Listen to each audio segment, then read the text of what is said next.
মমতা নামের একটা মেয়ে ছিল, যে ছোটবেলায় নিজের মা বাবাকে হারিয়ে খুব কষ্ট করেই বড় হয়েছে। মমতা খুবই পরিশ্রমী মেয়ে ছিল।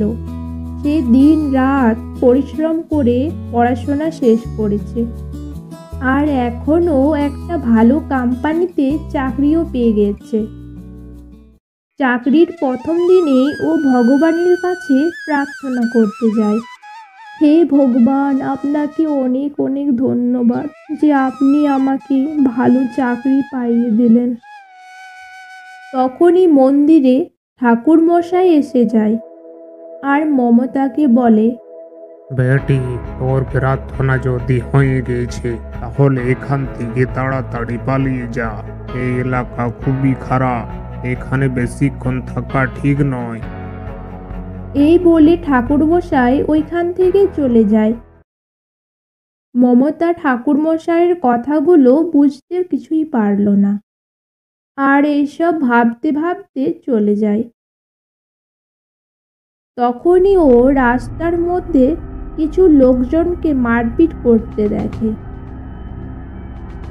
আরে এখানে কি হচ্ছে? আর এরা এত মারাপিট কেন করছে? আরে বলো না, এরা হলো মন্ত্রীর লোক। এদের মধ্যে তো এই ঝগড়া প্রতিদিন হতেই থাকে। আস্তে আস্তে ঝামেলা বাড়তে লাগে আর সবাই ভয়ে ছুটে পালায়। তখনই একটা গাড়ি এসে মমতাকে মেরে চলে যায়। মরে যাওয়ার পর ও একটা ডাইনিতে পরিবর্তন হয়ে যায়, আর মমতা ওইখানেই বসে বসে কাঁদতে লাগে। এই কি হলো? আমার তো সব স্বপ্নই ভেঙে চুরমার হয়ে গেল। তখনই ওর কাছে আরো কয়েকগুলো ভূত এসে বলে, কেন্দ্র না বোন, তোমার মতো আমরাও এভাবে মারা গিয়েছি। আর এসব ওই মন্ত্রীর জন্য হয়েছে। ও যদি ঝামেলাগুলো বন্ধ করতো তাহলে আমাদের এরকম অবস্থা হতো না। মমতা এসব শুনে খুবই রেগে যায়। আমি ওই মন্ত্রীকে ছাড়বো না। তারপর সব ভূত মিলে মন্ত্রীর বাড়িতে যায়। আরে এতগুলো ভূত, আমি কি স্বপ্ন দেখছি নাকি? তোর জন্যই আমাদের এই অবস্থা। তোকে আমরা মাফ করব না। হা হা হা হা, তুই কি আমাকে ধমকি দিচ্ছিস? ভূতেদের কাছ থেকে ক্ষমা চাইবো? আবার আমি অনেক রাজনীতি শিখে মন্ত্রী বনেছি। তোদের মতো অনেক ভূতের সাথে মোকাবিলা করেছি আমি। যদি তাড়াতাড়ির মধ্যে এখান থেকে না পালাস তাহলে এখনই তান্ত্রিক ডেকে তোদেরকে বোতলের মধ্যে ক্যাদ করে দেবো। সব ভূতরাই ভয়ে ওইখান থেকে পালিয়ে যায়। মন্ত্রী তো আমাদের কথা শুনলই না। এর খুব অহংকার হয়েছে। একে কিভাবে মজা দেখাতে হয় আমার ভালোভাবে জানা আছে। পরের দিন ডাইনি চুপচাপ লুকিয়ে মন্ত্রীর ওপর নজর রাখতে লাগে।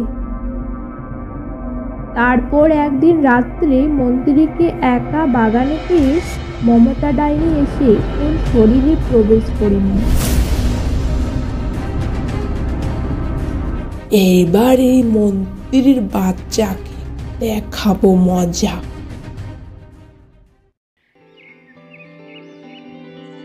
পরের দিন সকালে মন্ত্রী কাজে যাওয়ার জন্য একেবারে তৈরি হয়ে গেছিল। তখনই মন্ত্রীর সেক্রেটারি ওইখানে এসে যায় আর মন্ত্রীকে বলে, আরে স্যার, কি হয়েছে? আপনার চোখগুলো লাল কেন দেখাচ্ছে? কাল রাত্রে ভালোভাবে ঘুম হয়নি নাকি? হ্যাঁ, কাল রাত্রে ভালোভাবে ঘুম হয়নি, তার জন্যে এরকম লাগছে। স্যার, আপনার তো খুশি হওয়া উচিত। আজ ক্যাবিনেট মন্ত্রীর সাথে আপনার মিটিং ফিক্সড হয়ে গেছে। ডাইনি মনে মনে ভাবতে লাগে, আজ এই মন্ত্রীর পুরো চরিত্রটাই ক্যাবিনেট মন্ত্রীকে বলে দেব।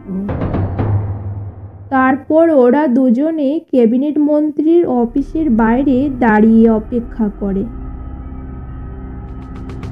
কিছুক্ষণ পরে ডাইনি মন্ত্রীকে অফিসে ডাকা হয়। আসুন আসুন, বলুন কি কাজ আছে? স্যার, আমি আপনার কাছে আমার গোপন কথা বলতে চাই।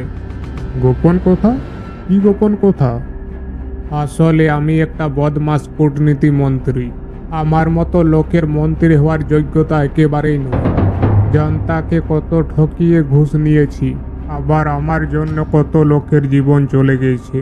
আপনি আমাকে কঠিন থেকে কঠিন শাস্তি দিন। কি বলছো তুমি? তোমার মাথা ঠিক আছে তো, না পাগল হয়ে গেছো নাকি? না, আমি সব সত্যি বলছি। মন্ত্রীর কথা শুনে ক্যাবিনেট মন্ত্রী অনেক রেগে যায় আর পুলিশকে ইনফর্ম করে দেয়। তখনই পুলিশ এসে মন্ত্রীকে ধরে নিয়ে চলে যায়।